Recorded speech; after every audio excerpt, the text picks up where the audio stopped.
sambutan selanjutnya ini dari Ketua Karang Taruna, kepadanya saya persilakan.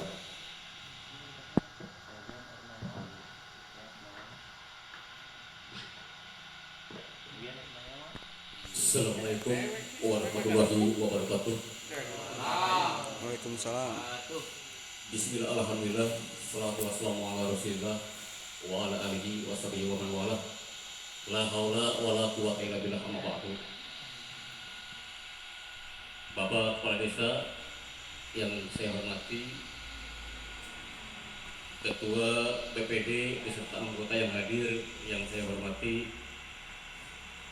rekan-rekan pengurus Karang Taruna yang hadir juga yang saya hormati, tak lupa rekan-rekan anggota Karang Taruna semuanya yang hadir, yang saya tidak bisa sebutkan namanya satu persatu, yang saya hormati dan saya cintai.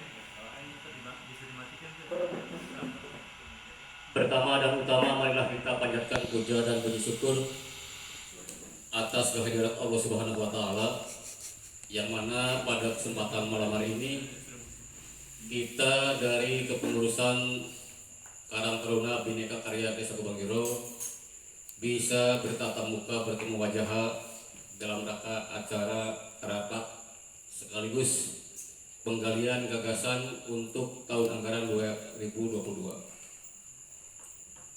Salawat serta salam mari kita curahkan kepada junjungan Nabi besar Muhammad Sallallahu Alaihi Wasallam, juga kepada keluarga dan para sahabatnya. Mudah-mudahan kita selaku pengikutnya selalu diberikan rahmat, taufik dan hidayah. Amin amin ya rabbal alamin. Amin. Bapak-bapak dan anggota Karang Taruna yang saya hormati, mungkin di dalam kepengurusan Karang Taruna untuk saya yang selaku dijadikan ketua, saya juga mohon maaf karena dalam kurun waktu kurang lebih 6 bulan ke belakang saya ditetapkan jadi ketua, dan baru saat kali ini saya baru sempat mengundang anggota Karang Taruna Desa Kubanggiro. Tujuannya tiada lain, satu, yaitu akan mengevaluasi kinerja atau pengurus anggota Karang Taruna supaya kedepannya setiap ada kegiatan kita betul-betul siap untuk membantu, baik di bidang kepemudaan, baik membantu kegiatan yang sifatnya di desa, karena Karang Taruna merupakan satu-satunya organisasi yang dibentuk di bawah naungan pemerintah desa. Sehingga kalau ada anak muda menanyakan, berapa sih Pak anggota Karang Taruna yang ada di Desa Kubanggiro, saya tidak bisa menjawab ada sekian. Masalahnya yang namanya kepengurusan Karang Taruna memang itu udah terbentuk dari ketua, wakil ketua, sekretaris, termasuk seksi-seksinya. Adapun anggota, untuk keanggotaan Karang Taruna yaitu merupakan semua elemen warga masyarakat Desa Kubanggiro yang masih muda, baik pemuda, pemudi, itu termasuk dalam skop wadah Karang Taruna.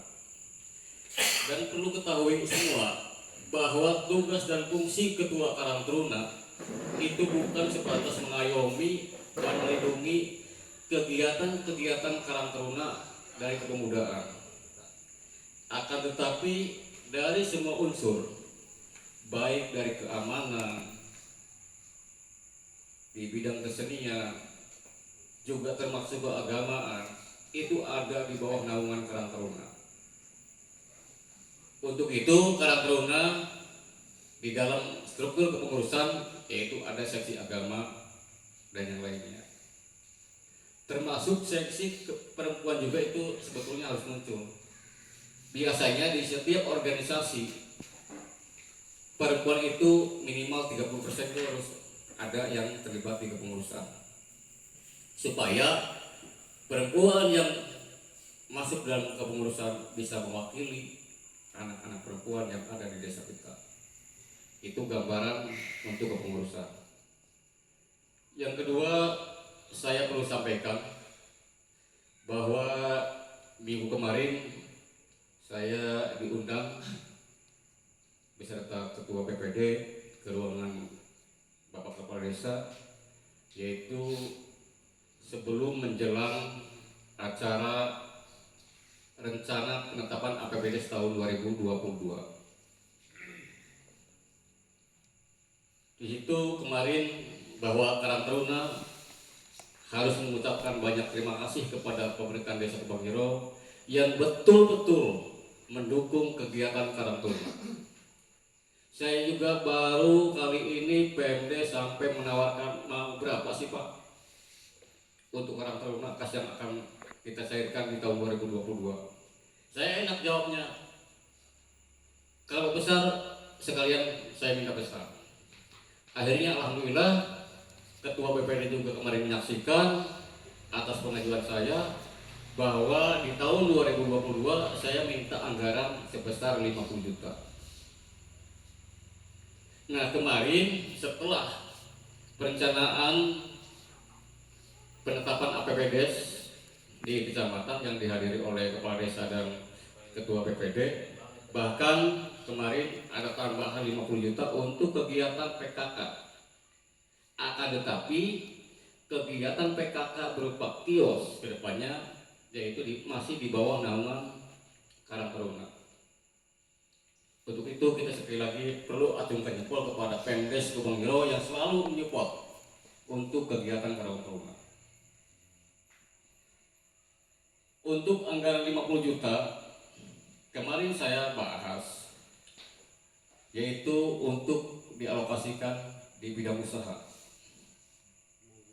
supaya kedepannya bahwa Karang Taruna Desa Kebangiro itu menjadi Karang Taruna yang betul-betul mandiri. Jangan sampai pengurus Karang Taruna atau Karang Taruna Bhinneka Karya Kebangiro ke depan selalu meminta anggaran terhadap Pemdes. Caranya bagaimana untuk ke depan kita setelah mendapatkan anggaran 50 juta itu? Kita kemarin udah direncanakan dengan BPD dan Kepala Desa bahwa anggaran tersebut akan kita gunakan sebagai usaha berbentuk BRI. Sengaja saya tidak secara langsung mendapatkan anggaran langsung dialokasikan ke pemuda, ke bidang keagamaan, ke bidang sosial. Tujuannya gimana? Supaya kedepannya modal bisa bertambah, kegiatan pemuda baik Persib, baik di keagamaan, baik di bidang yang lainnya, nanti kita bisa ngapor dari keuntungan. Sehingga kedepannya kalau kita bisa melanjutkan biro jasa dan kegiatan yang lainnya, mudah-mudahan nanti setelah kepengurusan saya selesai, selanjutnya bisa diteruskan oleh generasi-generasi yang akan datang.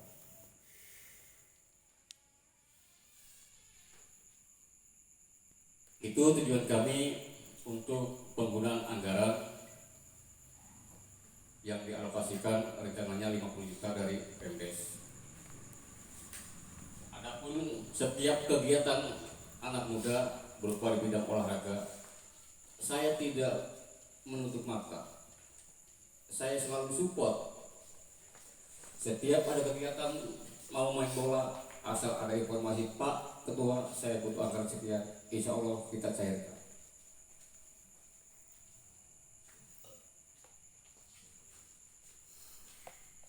Dan juga mungkin bukan itu saja, karena saya juga berpikir ke depannya bahwa Karang Taruna itu setiap ada kegiatan harus punya seragam identitas.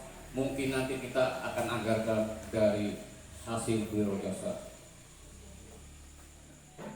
sehingga kegiatan-kegiatan yang akan di-cover oleh Karang Taruna bisa didanai dari keuntungan hasil usaha ditambah dari kegiatan biro jasa.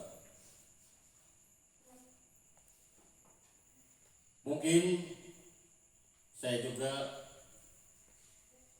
memaklumi karena semua anak muda itu belum semuanya masuk di grup, dan yang udah masuk di grup mungkin tahu bahwa Karang Taruna selama ini sudah berjalan 6 bulan, dan alhamdulillah di bulan September kemarin kita udah bisa melaksanakan kegiatan bedah rumah ya bro, yaitu rumahnya Ibu Dasmi, walaupun dengan alokasi dana dari bantuan donatur, akan tapi itu karena ada kegiatan di Karang Taruna sekaligus kekurangan juga dari Karang Taruna, itu merupakan hasil kerja kita rekan-rekan Karang Taruna yang ada di Desa Bogiro.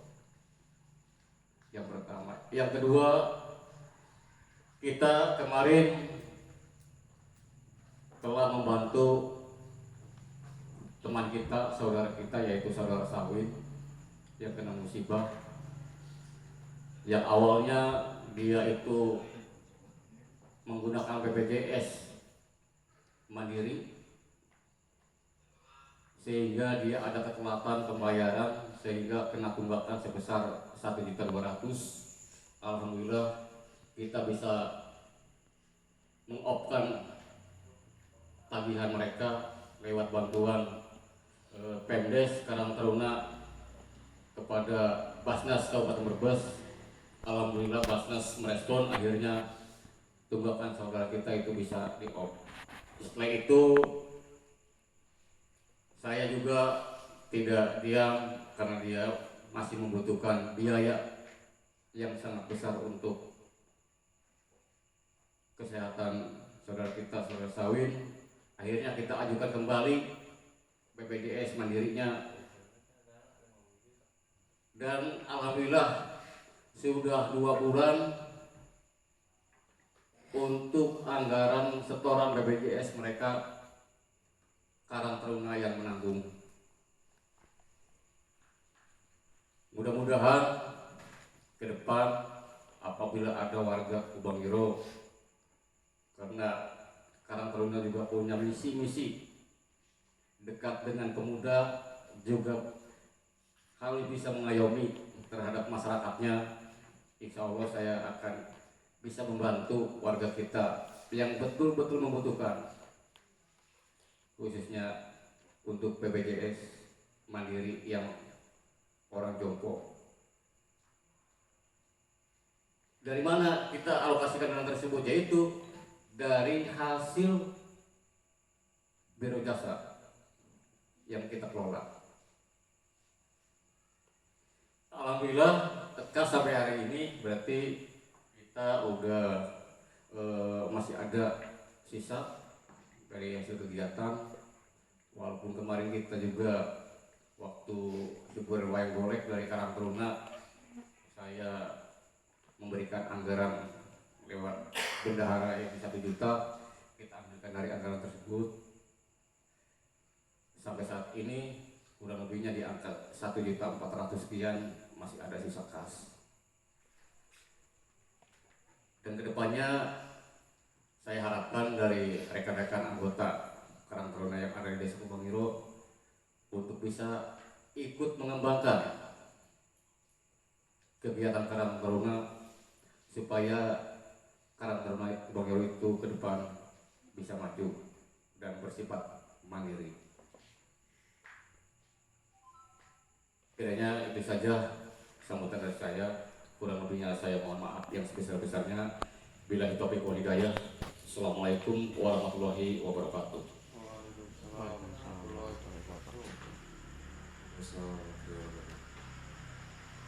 Lanjut acara yang ketiga, yakni evaluasi kinerja selama 1 semester belakang, dan kemudian nanti dilanjut dengan saran pandang untuk program kerja di tahun 2022.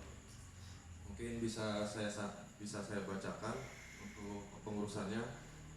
Ketua Darsa Wakil Rasta Sekretaris 1 Ridwan, Sekretaris 2 Egi, Bendahara Carso, Seksi Olahraga Jenny Satrio, Seksi Pendidikan dan Pelatihan Sodikin, Seksi Pendidikan dan Pelatihan Aksoni, Seksi Usaha dan Kesejahteraan Sosial Endang, Seksi Lingkungan Hidup Alan, Seksi Kerohanian Tiswan, Seksi Seni dan Budaya Ilham, Seksi Keamanan dan Ketertiban Sutarno, Rusin dengan Tohid. Mungkin nanti bisa disampaikan terkait evaluasi per bidangnya. Ketika memang dirasa yang bersangkutan tidak bisa hadir ataupun tidak bisa aktif, mungkin kita bisa reshuffle. Saya persilakan dari Monggo, barangkali ada saran pandang yang mau disampaikan dari anggota yang hadir. Kami membuka seluas-luasnya. Barangkali ada kepengurusan di pandangnya kurang aktif, bahkan ada ganjalan-ganjalan di kepengurusan sekarang.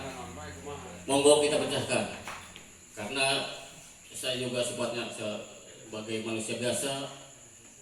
Mungkin saya juga udah pasti banyak